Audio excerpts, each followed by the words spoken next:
Okay, good morning everybody. Good morning. I think we are about ready to get started. We may have a few kind of latecomers, but we've still got a little bit of space. But yes, good morning. My name's Bernard Strutt. I am the head of UK student recruitment here at the University of Manchester, and it's my pleasure to formally welcome you all to the university this morning for our undergraduate open day. The purpose of my presentation this morning is, well, really I want to try and set the scene for all of the activity taking place across campus today. My talk it's a brief talk. I think it's advertised at 30 minutes. I'm going to try and make it closer to 25. So I'm conscious that people have got other sessions they'll be moving on to at 10 o'clock, but I will finish promptly at 1:45 in order to allow you time to get to your next sessions. But yes, the talk is really to introduce the University of Manchester and the undergraduate student experience here. And for the students who are visiting with us today, for you guys in particular, I want to try and give you a sense of what awaits you should you choose to come and study here. And here we are, the University of Manchester. We are one of the largest single-site universities in the UK.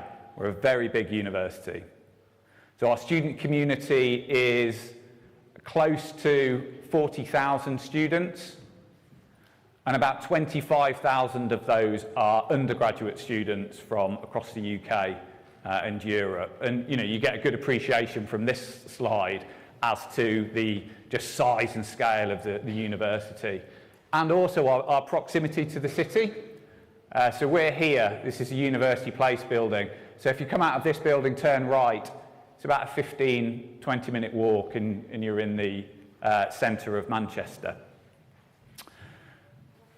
I think what you'll also see from this slide is even the most energetic amongst you who spend the entire day with us, you are only going to see quite a small snapshot today of what the university has to offer. And that is something that I've tried to bear that in mind when I was putting this presentation together. I'm conscious that it's a Saturday morning, it's still quite early. I don't think anybody wants to sit through a presentation where they're just reading loads of text off the slides. So I'm not going to do that. Instead, I've just looked for some images, some video as well of parts of campus, parts of the city that you might not have the opportunity to reach today. And some images like this next one, which I think just perfectly captures the essence of what it is to be a student here in Manchester.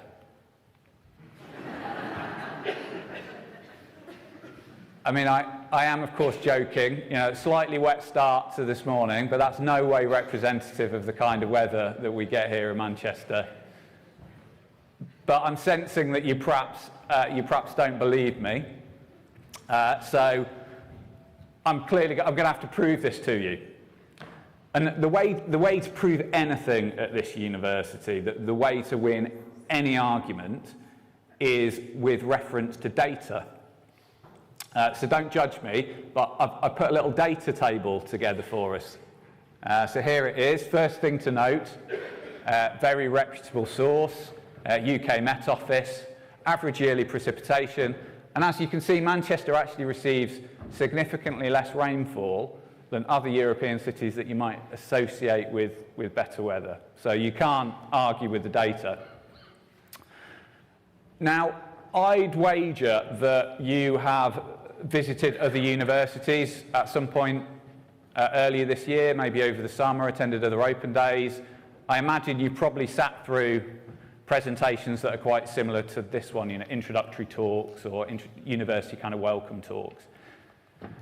Now, in these kind of presentations, it's considered really poor form to make direct comparisons to other UK universities. But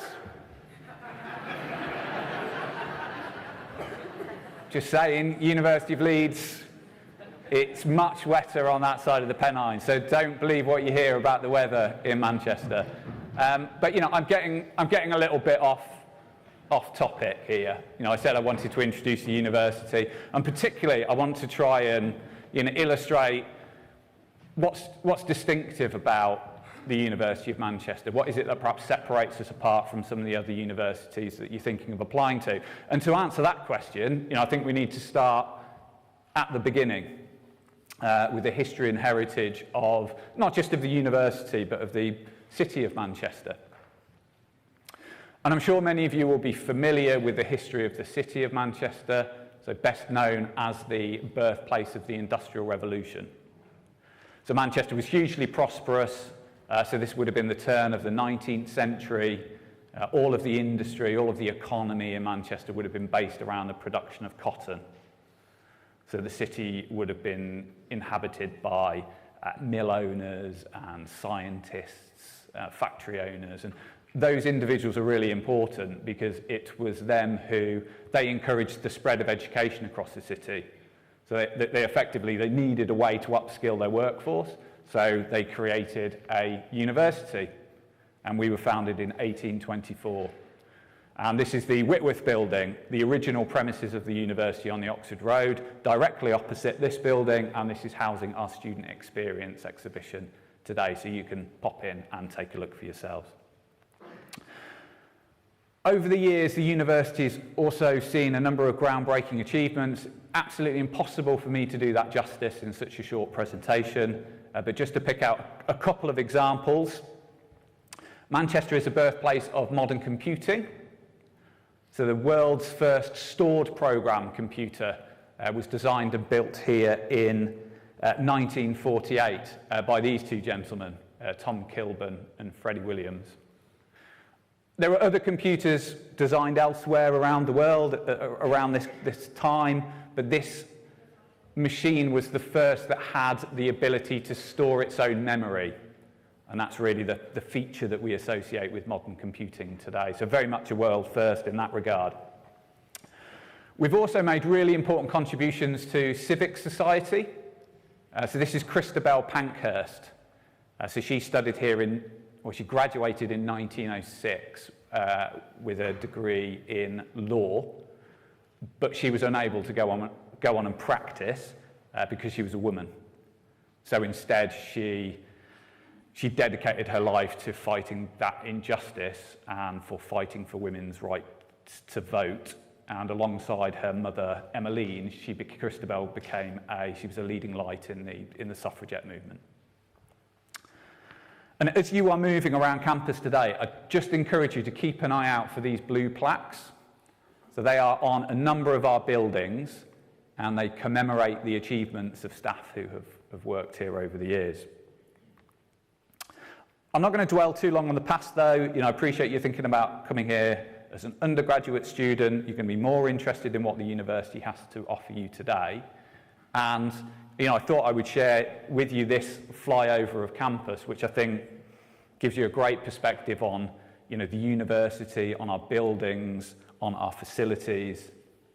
And, you'll have, obviously, the opportunity to explore today. And what you'll see is, we've made a huge investment.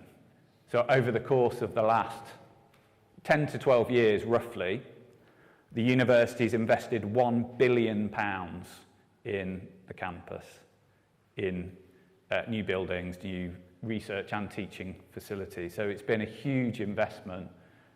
We have a new learning commons. There was a shot a moment ago of our new engineering campus, which houses about 7,000 students.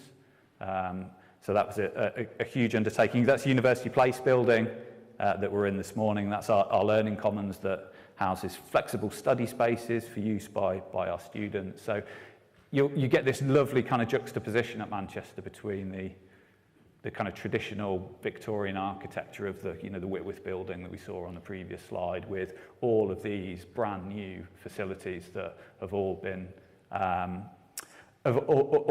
built in the last 10 years. And we also have cultural assets. So that's the Whitworth Art Gallery that is part of the university. It's a short walk up the Oxford Road. So that's a little bit about campus, but I also wanted to just briefly touch on research, because we are a research-intensive university. We're part of the UK Russell Group, if you're familiar with that grouping of universities. So lots of research that takes place here, all of which kind of feeds into our teaching and our learning. A couple of examples. This is graphene. So I'm sure some of you will have heard of graphene, particularly the material scientists or the physicists in the room. If you haven't heard of graphene, here it is. It's a new wonder material. It's made up of a single layer of carbon atoms.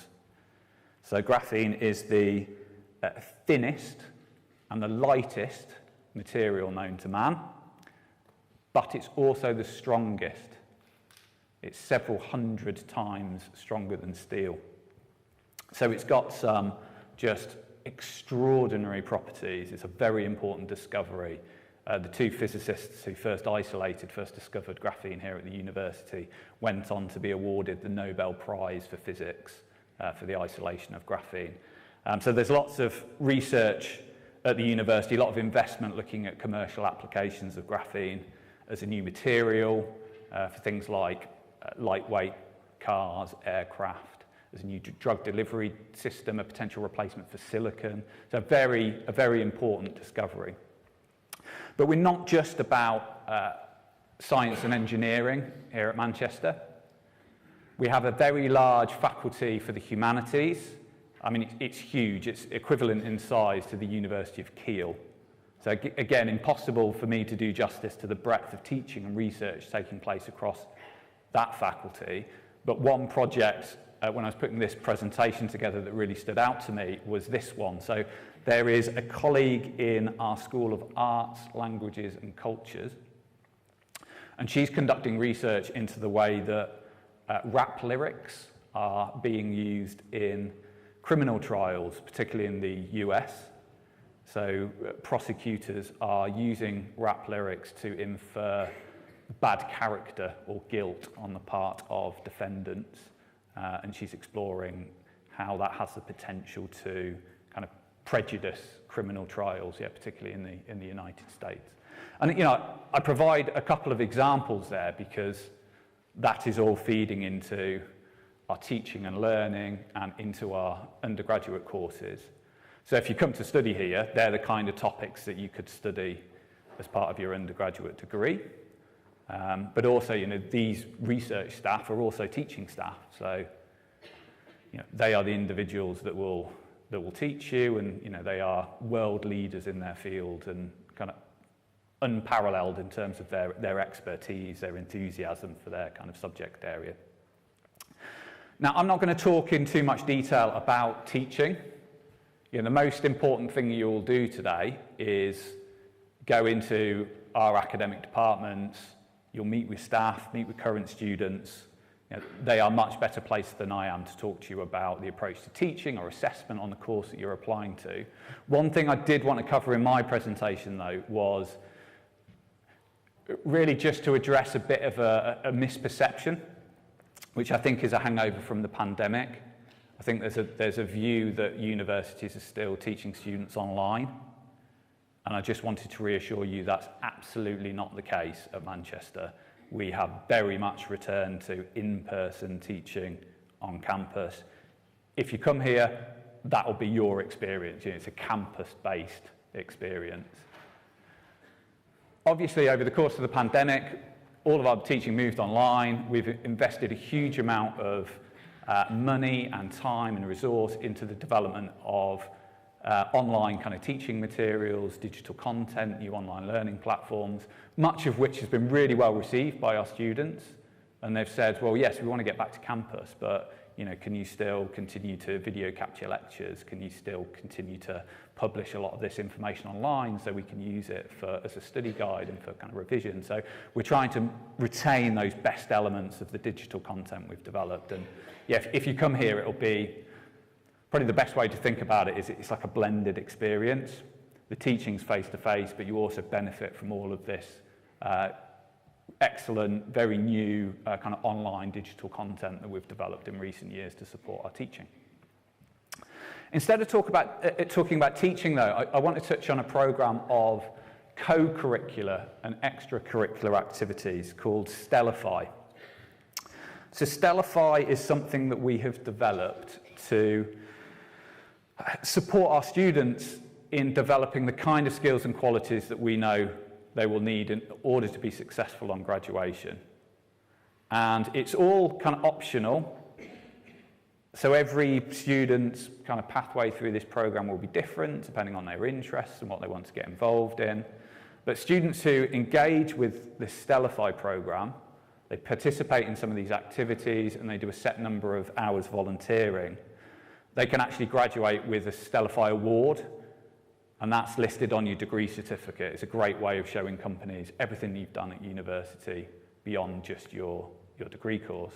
So to give you some examples of what you can do through this Stellify program, the first is studying abroad, and we have hundreds of partner universities across Europe, but also about 95 international partner universities. So we have students studying out all over the world if this is something that's of interest to you.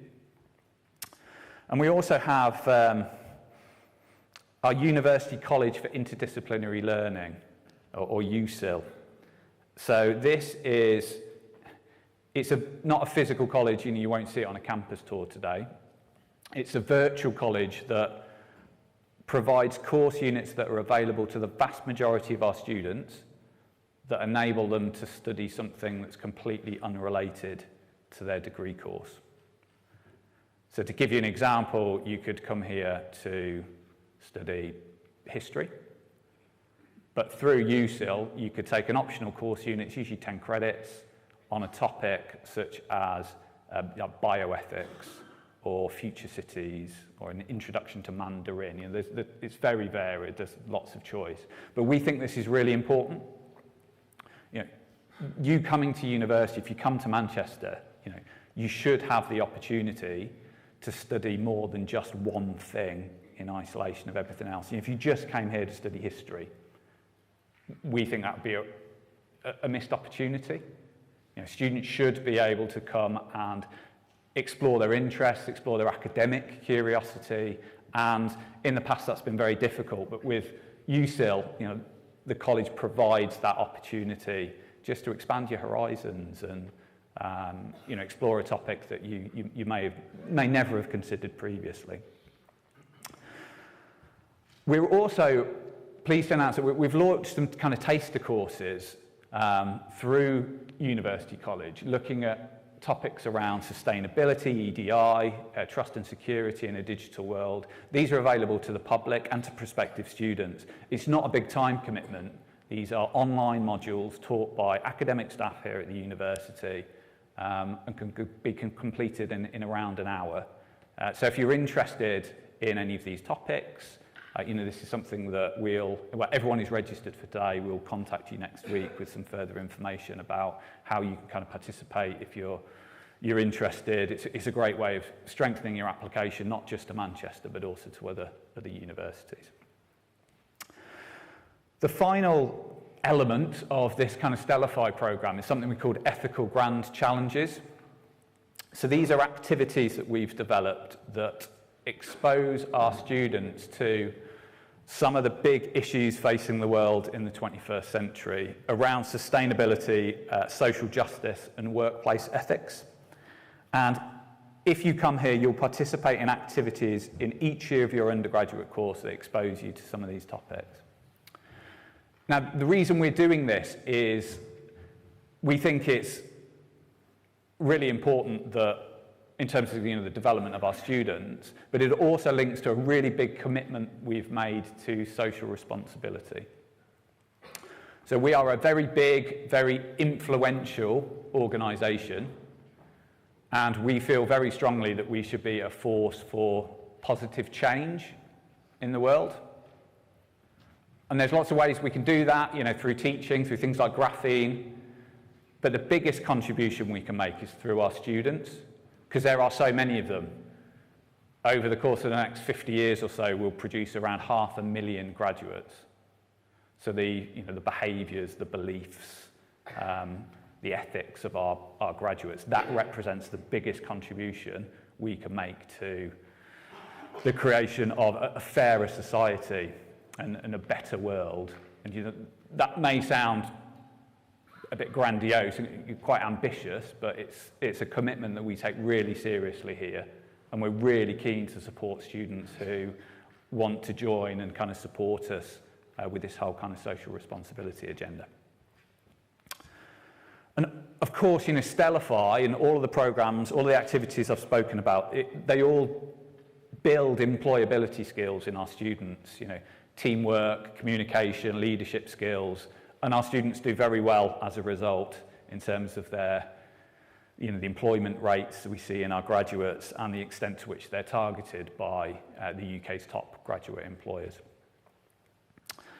Okay, I'm going to change direction now and just talk briefly about the city of Manchester.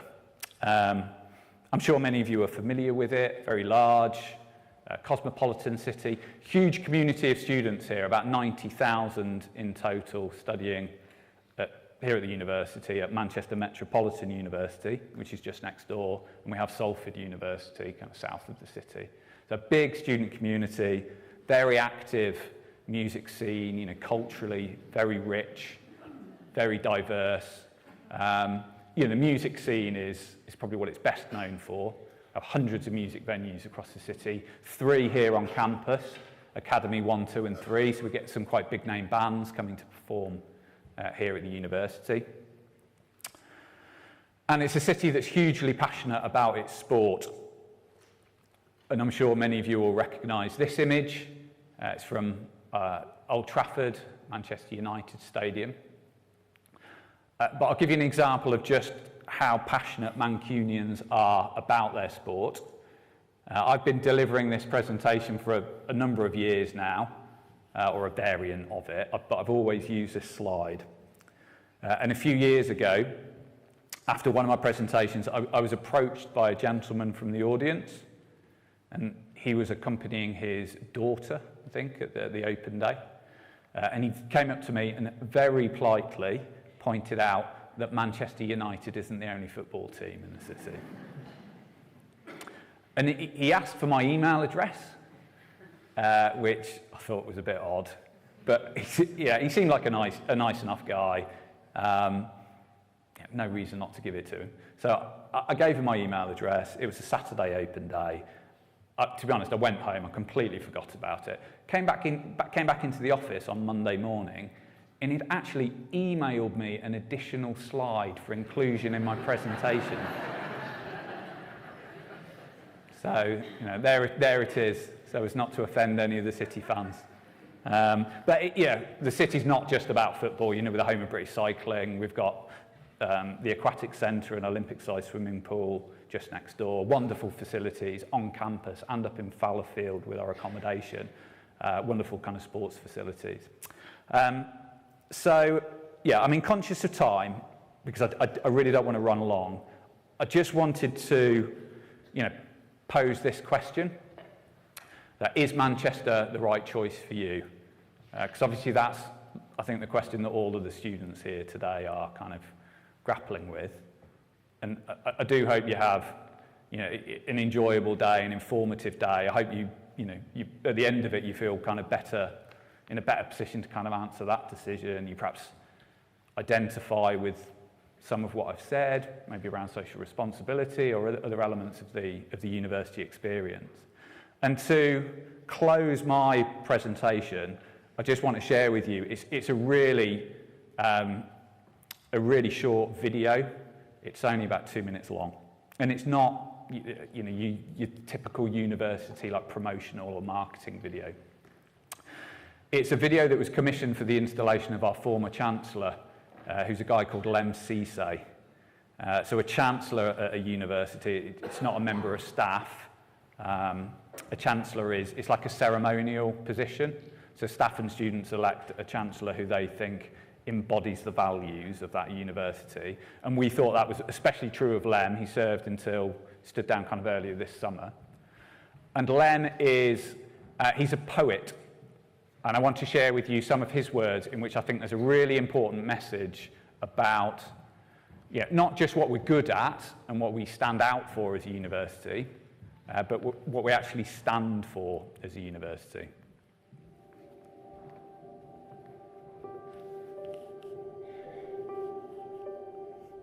Open the dawn in the open sky, the laboratory, open the book, open the challenge with open eyes. Open, out, look. Open all minds, open all dreams, research, question, open all doors, open all senses, open all defences. Ask, what were these closed for? In the possibilities of light, the nature of trust, the strength of unassailable us. How strong the night lies as light aerates the dark, and atomic dreams multiply from a graphene heart. We who have walked the world in the name of here and where we came from, stand in this great city and say, I belong here. I belong. I bring my past, I bring my future, I bring my rights and I bring my song. I stand atop the University of Manchester. We belong here. We belong.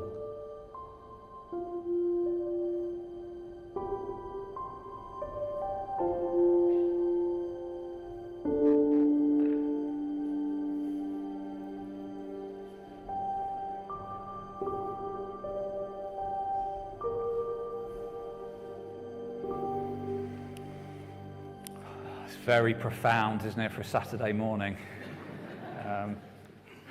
But, I end with that because, I really do want that to be the take-home message of this presentation.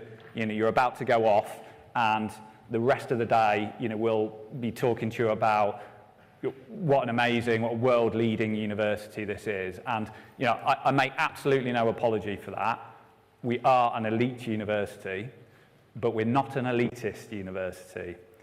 And I do hope that you get a sense and a feel for that today, of just what a diverse, what an inclusive, and what a welcoming university this is. And again, for the students with us this morning, for you guys, I hope when you're on your way home later on this afternoon or this evening, I just hope there's absolutely no doubt in your mind how welcome you would be if you choose to come and study here. So I am out of time. I'll leave it there, but thank you very much for visiting with us today and enjoy the rest of your day.